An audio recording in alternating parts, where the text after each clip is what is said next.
If you've ever been to Philmont, it is likely you have heard of the Maxwell Land Grant. However, the history behind it and the individuals involved in establishing it go back over 200 years. Carlos Beaubien, Guadalupe Miranda, Lucien Maxwell, and Kit Carson are all names associated with this part of Philmont's history.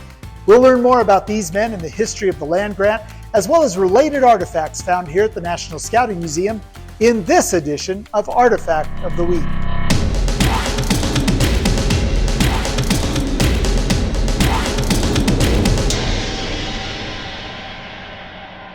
For 223 years, from 1598 to 1821, Spain ruled over Mexico, which included the territory of the southwestern United States. In 1821, Mexico achieved its independence from Spain, including the region in the southwestern United States, which they called New Mexico. This newly independent Mexican government continued the Spanish practice of awarding land grants to individuals and groups of individuals for the purposes of settling the land and establishing communities. On January 8, 1841, Carlos Beaubien, a French-Canadian trapper and merchant, and Guadalupe Miranda, a secretary to the governor of the New Mexico region, petitioned General Armijo, the governor of New Mexico, for a land grant in what we know today as northwestern New Mexico and southern Colorado. In exchange for the land grant, Beaubien and Miranda agreed to colonize and cultivate the land. The Beaubien-Miranda land grant was awarded on January 11, 1841, with the condition that they make the proper use of it, which the law allows. The land grant was for nearly 2 million acres, making it one of the largest contiguous private land holdings in the history of the United States. Eventually, the land grant would be officially surveyed at 1,714,765 acres. Over the next 2 years, and for a variety of reasons, Beaubien and Miranda failed to meet their obligations to settle the land, which brought about legal challenges to their ownership. On more than one occasion, the court sided with Beaubien and Miranda about their ownership and their rights to the property. In February 1843, to solidify their claims, Beaubien and Miranda petitioned a Taos justice of the peace to put them in actual possession of their land.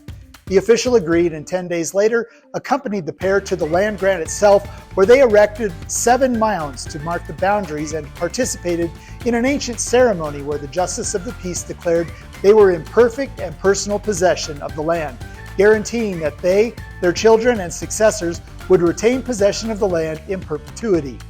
Additionally, upon their return to Taos, Beaubien and Miranda deeded Governor Armijo a 1/4 interest in the land to help firm up their legal protections. At the same time, they also negotiated an agreement with Charles Bent for another 1/4 interest in the land in exchange for his assistance in developing the area. In February 1844, the land grant was suspended when Governor Armijo was temporarily removed from office. It was argued that the Mexican government never would have allowed an unnaturalized foreigner, in this case Charles Bent, to be given land within the country. Beaubien immediately responded, saying Bent did not own any interest in the land grant. He also defended charges that the grant was too large and insisted he had a large number of families who were ready and willing to settle upon the lands once the suspension was removed and the charges that led to the suspension were deemed false. By mid-April, Beaubien received the relief he was looking for and immediately set out with plans to bring settlers to the Coneil and Cimarron rivers. Soon, settlers established communities and farms in these areas. Just as things seemed to be going in Beaubien's direction, a new governor took over in Santa Fe and immediately suspended the land grant based on laws that did not allow foreigners, this time Beaubien himself, from settling along the frontier without express permission from the government in Mexico City. Beaubien again petitioned to allow the settlers to remain throughout the harvest. The governor granted this request. However, in the spring of 1845, the settlers returned to the area after spending the winter in Taos. Along with them came what was likely the first 2 white Americans to settle in the area, Kit Carson and Richard Owens. The 2 men had decided it was time to settle down and looked to the Little Cimarron River as the place.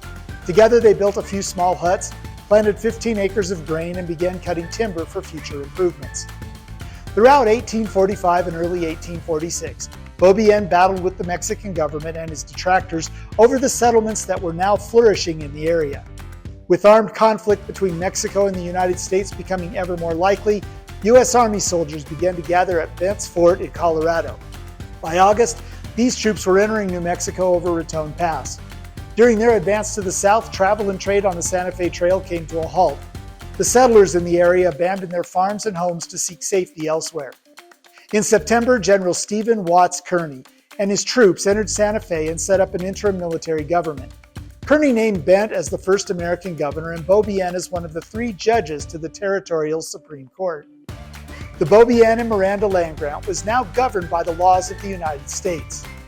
Bent and Beaubien were facing new political duties, and Miranda and the former governor Armijo had fled to Mexico, so they would be of no help in bringing settlers back to the area or in managing the land grant moving forward. Also, Beaubien's former adversaries were still in the picture and were just not willing to accept the quiet takeover of New Mexico. By December 1846, there were rumors of a counter-revolution in the territory. At about the same time, a group of investors expressed interest in buying the land grant from Beaubien and Miranda and their partners. In late December, a plot to overthrow the territorial government in Santa Fe was discovered, and while some of the conspirators were arrested, Taos remained a tinderbox of emotion and discontent that erupted in January 1847 with the Taos Revolt, where Bent and Beaubien's oldest sons were killed along with several other key people from the area. This event led to the introduction of Lucien Maxwell and his role in managing and eventually owning the land grant. Lucien Maxwell was born on September 14, 1818 in Illinois. His father was an Irish immigrant and his mother was the daughter of Pierre Menard, a French-Canadian fur trader who went on to become the first lieutenant governor of Illinois. Maxwell learned about fur trapping from his grandfather and left home at a very early age of 15. He spent 2 years at a school in Missouri and in 1835 headed out west where he met Kit Carson and they became friends. In 1841, Maxwell and Carson signed on with General John C. Fremont as part of his first Western expedition. Maxwell served as Fremont's chief hunter. In 1844, Maxwell and Carson traveled to Taos, where Maxwell married Carlos Beaubien's daughter Luz. The wedding was a double ceremony where Kit Carson married his 3rd wife, Josepha. As a wedding gift, Beaubien gave his daughter and son-in-law 15,000 acres of his land. In 1847, when Beaubien's son was killed during the Taos Revolt, Maxwell stepped in to help his father-in-law manage and develop the land.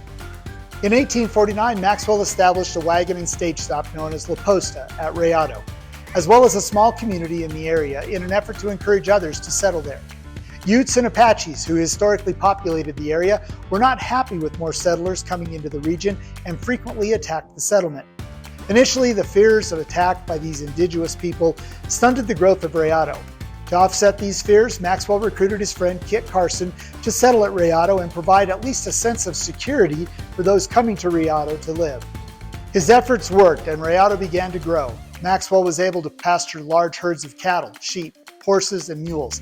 He was also successful in cultivating acres of hay and other grains. 1850 also saw the arrival of a detachment of U.S. Army Dragoons or mounted infantry at Rayado. While Dragoons had been providing patrols and a level of security along the Santa Fe Trail since 1821, they were routinely stationed further north and south of Rayado. The Dragoon barracks and stables were built near what is today the entrance to the UU Bar Ranch. They remained stationed at Rayado until Fort Union was established in 1851, and the Dragoons were then reassigned to the new fort. Kit Carson remained at Rayado until 1854 when he was appointed as an Indian agent in Taos. By 1857, the number of people calling Rayado home had grown to a point where Maxwell, looking to increase the size of his ranching operation, built a home and a grist mill along the Cimarron River in what is today Cimarron. In 1858, Miranda, who was still in Mexico, sold his shares of the land grant to Maxwell for $2,745. When Beaubien died in 1864, he bequeathed half of his share of the original land grant to Maxwell. Over the next 3 years, Maxwell bought the remainder of Beaubien's shares from his 4 sisters-in-law and their husbands. 1867 was also a significant year for Maxwell as gold was discovered on Baldy Mountain, making him one of the wealthiest men in New Mexico. Finally, in 1870, Maxwell's brother-in-law sold the final remaining shares of Beaubien's inheritance to Maxwell and his wife for $3,000.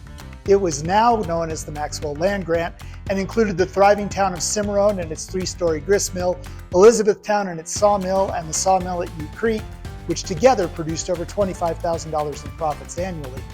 He also had interest in the gold and copper mines found on Baldy Mountain.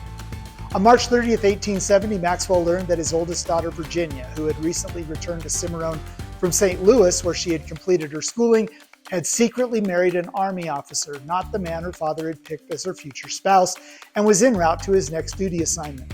Despite stories to the contrary, there is little evidence that this created a rift between Virginia and her parents. On April 30th, Maxwell signed the deed to transfer the nearly 2 million acres of land to a group of English investors. By mid-May, the Maxwell Land Grant and Railroad Corporation was formed and $5 million in capital stock was issued. Because the buyers were foreigners, a group of 3 prominent New Mexicans represented the English investors. Maxwell traveled to New York City to receive the monies due him from the sale of his lands. When the funds were finally received, Maxwell sent a telegram to Cimarron where his wife Luz signed the appropriate paperwork and the transfer was complete.